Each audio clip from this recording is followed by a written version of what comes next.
अस्सलाम वालेकुम दोस्तों, इस वीडियो में हम बात करेंगे कि आप अपने पेपर को कैसे प्रॉपरली सॉल्व कर सकते हैं जिससे एग्जामिनर जो है वो इंस्पायर हो सके। क्योंकि अक्सर औकात ऐसा होता है कि आप ब्रिलियंट होते हैं, आप लाइक होते हैं क्लास में, लेकिन जब आपके मार्क्स आते हैं पेपर में, जब रिजल्ट आता है तो वो इतना अच्छा नहीं होता। बाज़ औक़ात ये इस वजह से भी होता है कि आपने जो पेपर दिया आपने उसको प्रॉपरली आपने सॉल्व नहीं किया हुआ। रिस्क के कंपैरिजन में जो आपसे कम लाइक स्टूडेंट है, जो कम पढ़ने वाला है, हो सकता है कि वो ज़्यादा अच्छा पेपर सॉल्व करना जानता हो, ज़्यादा अच्छे तरीके से प्रॉपरली वो अपने पेपर को सॉल्व करता हो, तो वो आपसे ज़्यादा मार्क्स ले ले, ज़्यादा आगे निकल जाए आपसे। और फिर आप सोचते हैं कि वो फलां बंदा जो वो तो मेरे से कम ब्रिलियंट है, ये मेरे से कम पढ़ता है, उसके इतने ज़्यादा मार्क्स कैसे आ गए हैं। सबसे पहली चीज़ जो आपने करनी है कि आपका पेपर नीट एंड क्लीन हो। इसका मतलब ये नहीं है कि अपना पेपर जो है वो बिल्कुल खाली लेके आ जाए एग्जामिनर को, नीट एंड क्लीन, ऐसा नहीं, बिल्कुल नहीं करना आपने। आपने उसको अटेम्प्ट ऐसे करना है कि वह नीट एंड क्लीन हो। आपने बार बार लाइनों को कट ना किया हो या लफ्ज़ों को रेज ना किया हो। और दूसरी ने प्रॉपर हेडिंग्स देनी है, हेडिंग्स की फॉर्म में आपने पेपर को सॉल्व करना है।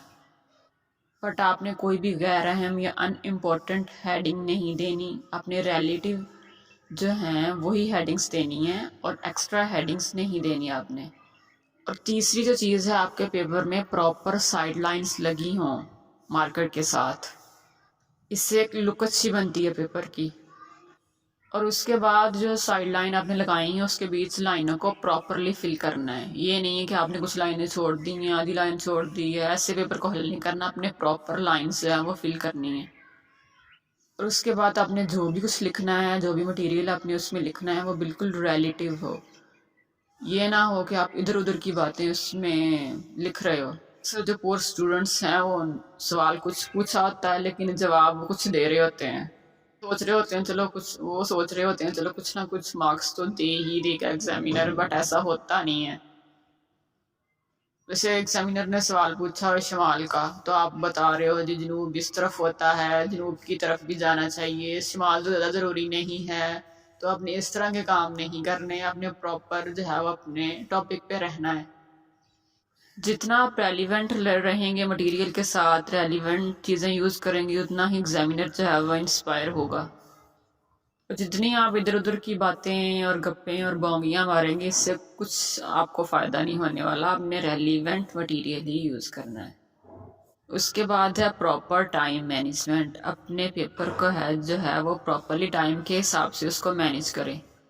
हर सवाल के जितने मार्क्स हैं उसको उतना ही टाइम दें। ये ना हो जो 5 मार्क्स का क्वेश्चन है उसको आप आधा घंटा लगा रहे हो और बाद में जो 20 मार्क्स का जो सवाल आ गया उस पर सिर्फ आपको 10 मिनट मिल रहे हैं। तो आप ऐसा ना करें, टाइम मैनेजमेंट कर लें कि आपने किस सवाल को कितना टाइम देना है। अक्सर ऐसा होता है कि एंड पे जब पेपर ख़त्म होता है तो आपके पास सवाल पड़े होते हैं लेकिन आपके पास टाइम नहीं होता, तो फिर एग्जामिनर जो है वो आपसे पेपर छीन रहा होता है और आप भी टेंशन में आ जाते हो कि मेरा फ़लाँ सवाल रहता है, अभी मेरे फ़लाँ जो है वो अटैम्प्ट करने वाला रहता है पेपर। तो अपना टाइम प्रॉपर मैनेज करें आप। कुछ ऐसे भी होते हैं जिन अगर 3 सवाल आपने करने हैं, सॉल्व करने हैं, तो वो 4 करके आते हैं। तो ऐसा कुछ नहीं करना, आपने जितने आपको सवाल पूछे हैं वही हल करने हैं आपने, जो आपको सही से आते हैं, जिनका आंसर आपको आता है। आप चूज़ कर लें इसमें से पहले कि आपने किस सवाल को पहले सॉल्व करना है और किस सवाल का जवाब आपको प्रॉपरली आता है, जिसे आप अच्छे से अटेम्प्ट कर सकते हो, अपने अच्छे मार्क्स गेन कर सकते हो। और आखिर में आपसे मैं कहूँगी हार्ड वर्क और मेहनत जो हर काम में हर चीज़ में ज़रूरी होती है। आपने प्रॉपर आपने स्टडी करना है, पूरा साल आपने पढ़ना है, आपने चीज़ों को अच्छी तरह से प्रिपेयर करना है, तभी आप अपने पेपर को सॉल्व कर सकते हो अच्छे से, और आप प्रॉपर जो है वो मार्क्स ऑब्टेन कर सकते हो, आप आगे जा सकते हो। तो सबसे पहली और जो मेन चीज़ होती है वो आपकी मेहनत होती है, आपकी तवज्जो होती है पढ़ाई की तरफ जो आपने देनी है, और अच्छे मार्क्स जो है वो आपने हासिल करने हैं।